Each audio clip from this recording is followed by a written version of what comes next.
Introverts. ഞങ്ങൾ പൊതുവെ വാതുറക്കാറില്ല. എന്നാൽ അങ്ങനെയല്ല. ഇൻട്രോവേർട്ട് 2 തരത്തിലുണ്ട്. പണ്ട് തൊട്ടേ ഇൻട്രോവേർട്ട് ആയിട്ടുള്ളവരും ഇനി എക്സ്ട്രോവേർട്ട് ആയിരുന്നിട്ട് എന്തൊക്കെയോ സാഹചര്യങ്ങളുടെ സമ്മർദ്ദം മൂലം ഇൻട്രോവേർട്ട് ആയിട്ടുള്ളവരും. ഞങ്ങൾ ആൻറ്റി സോഷ്യൽ ആണെന്ന് ചിലർക്കൊക്കെ ഒരു ധാരണയുണ്ട്. എന്നാൽ അങ്ങനെയല്ല. ഞങ്ങളൊരു സ്മോൾ കംഫർട്ടബിൾ ഗ്രൂപ്പ് പ്രിഫർ ചെയ്യുന്നു, അത്രേ ഉള്ളൂ.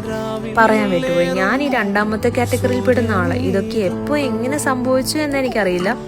ഒരു മീറ്റിങ്ങിലോ ഒരു ഡിസ്കഷനിലോ ഒക്കെ ഉത്തരം കഴിഞ്ഞിട്ടുണ്ടെങ്കിലും ഞങ്ങൾ പറയാറില്ല. എന്നിട്ട് വേണം എല്ലാവരും കൂടെ എന്നെ നോക്കി എൻ്റെ ആൻസൈറ്റി കൂട്ടും. സോഷ്യൽ ആൻസൈറ്റി ഇതിൻ്റെ ഒരു ഭാഗമാണോ എന്ന് എനിക്കറിയില്ല.